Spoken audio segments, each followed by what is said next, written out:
Okay, I'm going to do a quick video. I just installed the full Metal Fab onboard compressor. It's turned out pretty good. Sorry for the mess, holidays. So it took about 20 minutes to install. Saved a little bit of light here.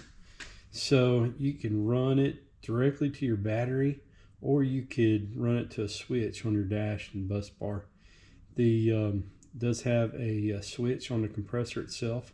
It's got 3 bolts, or actually totally 4.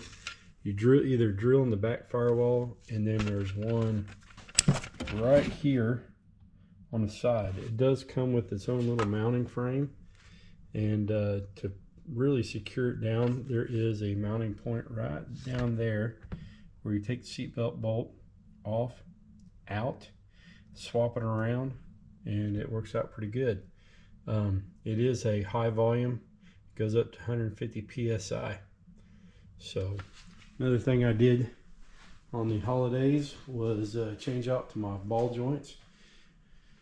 Went to Kryptonite's and checked the bearings. Everything looked good. So anyway, I used to use the Polaris kit that has a little air compressor in it. It worked, but just didn't get the volume that I wanted. So I went ahead and changed that out with this onboard system.